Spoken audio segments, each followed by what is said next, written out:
오늘 저녁 예배 본문은 느헤미야 12장입니다.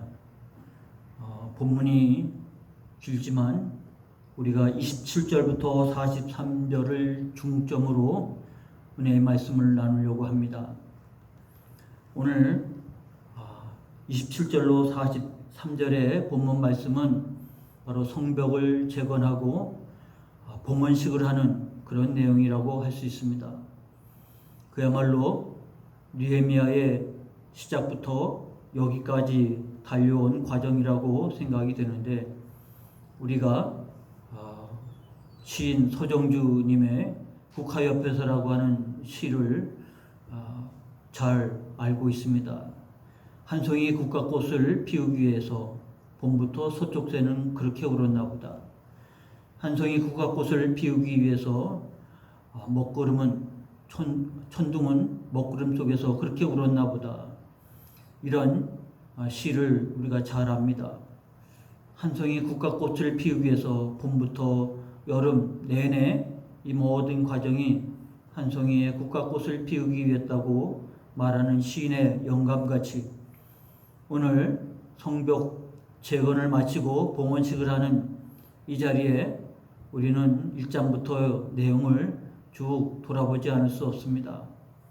마치 한순간 지나가는 파노라마처럼 어려운 고비고비를 넘어서 성벽을 재건하고 이와 같이 봉헌식을 하게 되는 이 순간이야말로 느헤미야 말씀의 하이라이트라고 생각이 됩니다. 그러나 우리는 단지 봉헌식만이 아니라 여기까지 오는 과정이 얼마나 멀고 험했는가를 잘 압니다. 느헤미야가 예루살렘 성이 무너지고 성문이 불탔다고 하는 소식을 듣고 하나님 앞에 기도하며 하나님 앞에 비전을 받을 때부터 시작을 해서 왕의 허가를 받고 돌아와서 많은 난관을 이겨내면서 52일 만에 성벽을 재건했는데 거의 150년 만에 성벽이 재건이 되었던 것입니다. 그런데 성벽만 재건되고 끝나는 문제가 아니라 성은 황폐화되었고 사람은 텅 비어있는 빈 도시요, 그리고 성전은 세워졌지만 성전 중심의 이스라엘 공동체는 거의 유명무실한 상태인 것입니다. 그런 가운데 이방인 가운데 섞여 있는 그들이 그들과 더불어 통혼하고, 그래서 시간이 지나면 유대라고 하는 민족 공동체는 사라질 위기 속에 있었다고 하는 것을 생각하면 바로 느헤미야의 등장은 단지 성벽의 재건에 그친 것이 아니라 이스라엘 공동체의 회복이고 재건이라고 말할 수 있습니다. 그러므로 성벽 공사는 끝났지만 바로 봉헌식을 하지 아니하고 우리가 아는 것처럼 긴 과정을 거치게 됩니다. 때가 바로 종교력으로 7월이었고 7월 느헤미야는 에스라를 초청해서 하나님의 말씀을 봉독하게 됩니다. 모든 백성들에게 읽어줬고 해석해줬고 그들은 그 말씀을 듣고 하나님 앞에 회개하며 그들의 신앙을 되새기는 그런 은혜의 자리가 되었는데, 그때가 바로 종교력 7월이었기 때문에 그들은 초막절을 지켜야 될 바로 그 같은 말씀을 듣게 됩니다.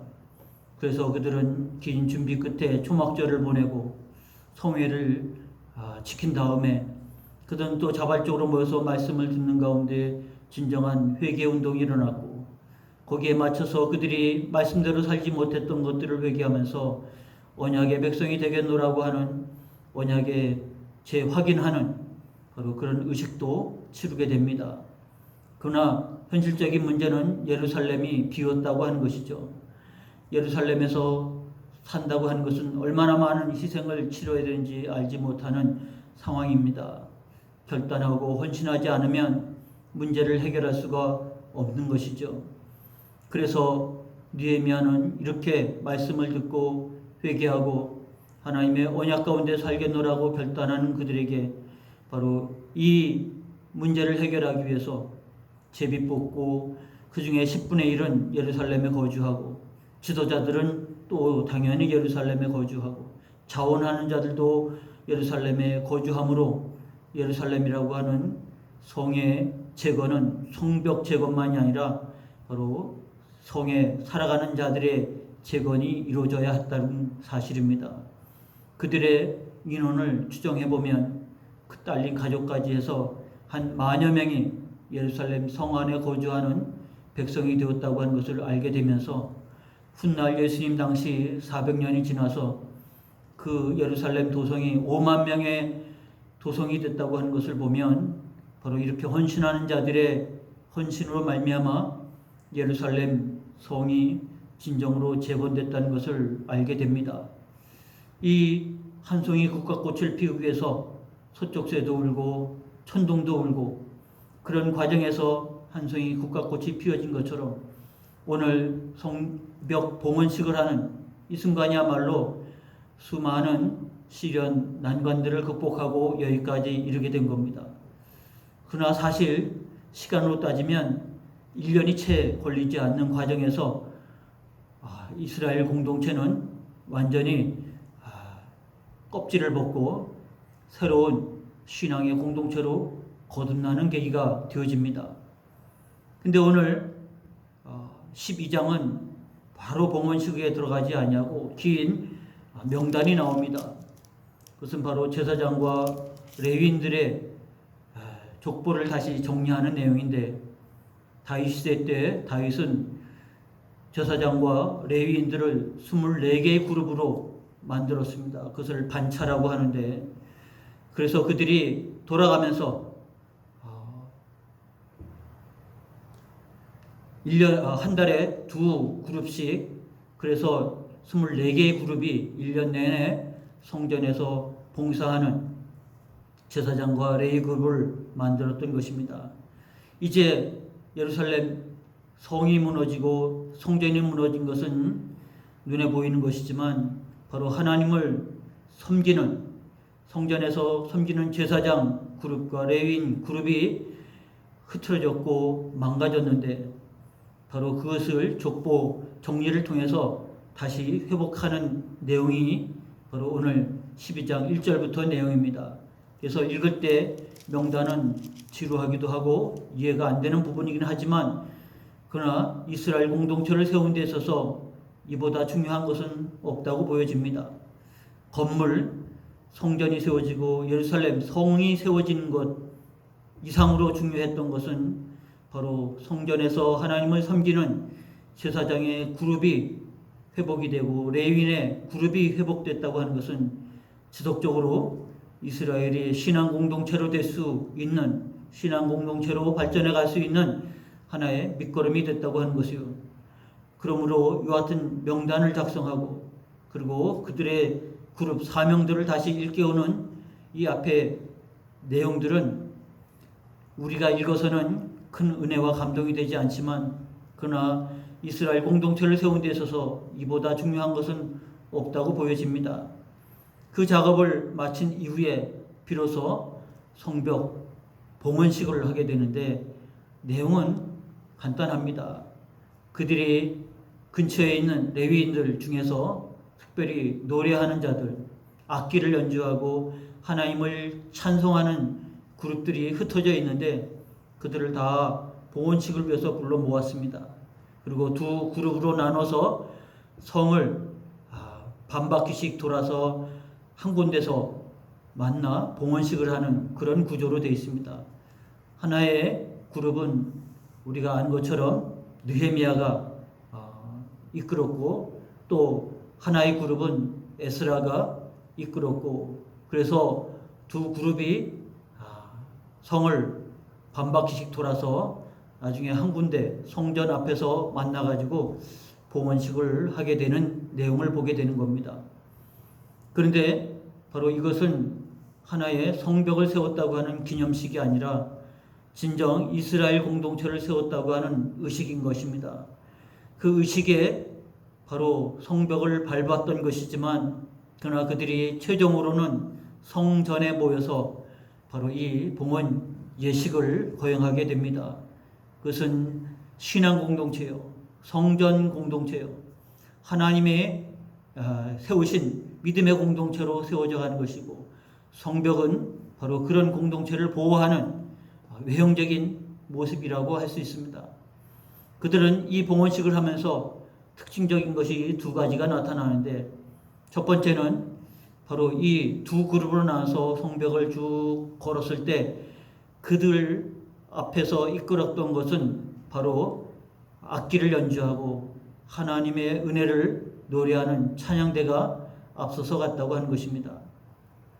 그러므로 이 일은 그들의 신앙 고백이었고 그들의 감사의 고백이었다는 것을 알 수 있습니다.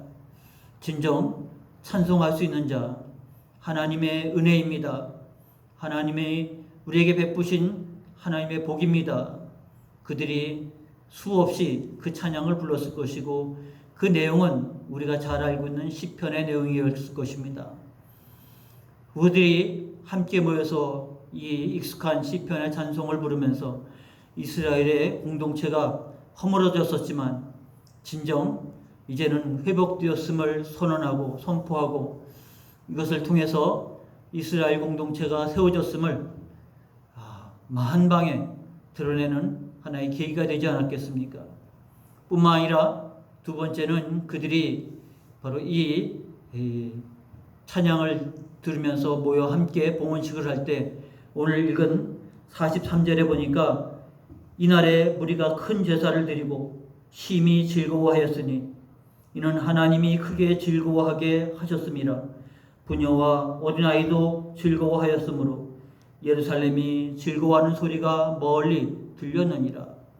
이 봉헌식을 통해서 오늘 읽은 43절에 즐거워하였다는 단어가 4번 반복됩니다. 하나님이 크게 즐거워하게 하셨음으로 인해서 그들이 그 상황에서 하나님 앞에 즐거워했다고 하는 것입니다. 성벽을 재건했고 그 어려운 난관을 극복하고 그것을 이뤘을 때 얼마나 그들의 마음에 흐뭇했고 뿌듯했겠습니까만, 그러나 우리가 자세히 내용을 들여다보면 그 시대가 얼마나 어려운 시대였는가를 짐작해 볼 수 있습니다. 황폐화되었던 그 땅이 기름진 땅이 된 것은 아닙니다. 주변과의 관계에서 이스라엘 공동체가 막강한 힘을 발휘한 것도 아니고, 여전히 그들은 소수였고 변방이었고, 그리고 그들의 삶은 넉넉하지 않은 피폐한 삶이었던 것은 말할 것도 없습니다. 그러나 오늘 즐거워했던 것은 모든 게 다 갖춰졌기 때문이 아니라 하나님이 주신 은혜로 인해서 그들이 마음속에 감동이 되어 드리는 찬양이고 고백이라고 할 수 있습니다. 참으로 하나님 안에서 부유한 자라고 할 수 있습니다. 그들이 이전에는 각자 먹고 살기 위해서 발버둥 쳤다고 하면, 그래서 힘이 모아지지도 않았고 성전은 세워졌지만 성벽이 무너진 상태에서 예루살렘을 버리고 뿔뿔이 살 길을 찾아 흩어졌고, 그들은 이방과 더불어 살기 위해서 그들과 더불어 결혼하면서 이스라엘 신앙 공동체, 민족 공동체는 이름뿐이었다고 하면, 이제는 먹고 살기 위해서가 아니라 하나님을 예배하기 위한 신앙 공동체로 만들어져 갔을 때 그들은 여전히 어렵고 힘겹지만 스스로 신앙을 지키기 위해서 그들은 편한 그리고 이익이 되는 것들을 다 끊어버리고 신앙의 본질을 지키고자 결단할 때 그들은 더 어려울 수 있고 힘겨울 수 있었을 것입니다만, 그러나 하나님 주신 은혜와 기쁨이 있었고 그것으로 통해서 그들은 정말 즐거워할 수 있었습니다. 오늘 이스라엘 신앙 공동체가 세워진 하나의 결과물이 그들이 하나님을 찬양했고 그들이 큰 제사를 드리며 하나님 안에서 즐거워했다고 하는 것입니다. 어쩌면 이스라엘 공동체의 회복은 이와 같이 찬양하며 하나님의 은혜로 말미암아 즐거워했던 그들의 삶, 여전히 어렵고 힘겨운 삶이었지만 그러나 정말 신앙의 모습을 되찾았고, 주변에 있는 많은 이방인들에게 본문에 나온 것처럼 예루살렘이 즐거워하는 소리가 멀리 들렸느니라. 이와 같은 신앙의 공동체를 이뤘다고 하는 사실은 다른 어떤 것도 아니고 바로 하나님을 찬양했고 하나님 안에서 즐거워한 그 모습이었다는 것을 우리가 생각해 보면 과연 신앙의 공동체가 무엇인가, 신앙의 삶이 무엇인가를 생각해 보게 하는 말씀인 것입니다. 이 찬양을 드리기 위해서, 이 은혜 안에서 즐거움을 누리기 위해서 그들이 걸어온 과정은 험난했고 여전히 그 상황은 여전히 놓여 있습니다만, 그러나 그들은 이전에 그들이 아니었습니다. 그들은 하나님의 은혜를 아는 자였고 하나님에 대해 신뢰하는 자였고 하나님 앞에 자신을 드릴 줄 아는 자였고, 그러므로 찬양이 나왔고 하나님 안에서 감사가 나왔고 하나님 안에서 즐거워할 수 있는 자가 되었다고 하면 그들은 더 이상 이제는 작은 자가 아닙니다. 연약한 자들이 아닙니다. 정말 믿음의 공동체가 되어진 것이고 하나님의 능력의 손이 함께했습니다. 이후 400년 동안 연약한 그들의 모습이었지만, 그러나 하나님의 은혜 가운데에서 주님을 맞이할 수 있는 준비하는 민족 공동체로 끝까지 버티고 나아갔다는 것을 우리가 생각해 보면 이 얼마나 소중한 변화인지 모릅니다. 어쩌면 작은 겨자씨 같은 모습이었지만 하나님의 나라가 그곳에 깃들인 것이고, 정말 미약한 출발이지만 창대한 하나님의 역사, 메시아의 시대를 맞이하는 민족 공동체가 될 수 있었다고 하는 출발점으로 우리가 봐도 무방할 것입니다. 그러므로 이 귀한 놀라운 일들을 이뤄가는 일에 있어서 성전도 역할을 했고 성벽도 중요한 역할을 했지만, 그러나 그 어떤 재건보다도 신앙의 공동체를 재건했다고 하는 것을 보면 바로 오늘 우리가 취해야 할 바, 몸된 교회를 통해서 공동체를 통해서 이루어야 할 과정을 우리가 분명히 깨닫는 기회가 되어야 할 것입니다. 하나님의 은혜로 인하여 찬송할 수 있는 자, 감사하며 주 안에서 즐거워할 수 있는 믿음의 공동체. 지금 우리나라 상황이, 그리고 우리 교회의 상황이 코로나19로 인해서 정상적인 예배도 아니고 영상으로 드려진 예배인데, 그러나 우리의 믿음의 공동체가 되어졌다고 하면 이 상황 속에서도 우리가 찬송할 수 있어야 되고 하나님의 은혜가 여전하다고 하는 믿음 가지고 감사하고 즐거워할 수 있는 신앙으로 이기는 여러분의 신앙이 되어지시기를 주의 이름으로 축원합니다. 기도하겠습니다. 하나님 아버지, 은혜 감사합니다. 이 밤 우리가 하나님의 은혜의 말씀을 함께 나눴습니다. 성벽 재건이 끝나고 봉헌식을 하는데 단순한 의식이 아니었고, 그들은 여기까지 오는 동안 하나님의 은혜와 섭리와 그리고 힘을 합해서 마음을 같이해서 신앙의 결단과 헌신과 그리고 섬김을 통해서 믿음의 공동체를 이뤄갔던 것을 보게 됩니다. 이로 말미암아 하나님의 영광을 드러내는 신앙 공동체, 미약한 시작이고 출발이지만 그러나 메시아를 맞이할 수 있는, 그래서 주님 오실 때까지 흔들리지 아니하는 신앙의 공동체를 유지할 수 있었다고 하는 것은 결코 작은 일이 아니었을 것입니다. 험난한 과정에서 넉넉히 이겨갔던 신앙의 공동체처럼 하나님, 우리 한국 교회도 또 개전교회도 이 어려운 때에 믿음을 지켜가면서 주님이 오실 거룩한 그날을 바라보며 주님의 거룩한 뜻이 이 땅에 이루어질 것을 소망하면서 하나님 기도하고 찬송하고 감사하고 즐거워하는 저희들의 신앙이 되어지게 하옵소서. 예수님의 이름으로 기도하옵나이다. 아멘. 이어서 찬송 407장 부르시고 중보기도 하시고 주기도문으로 예배를 마치시기 바랍니다.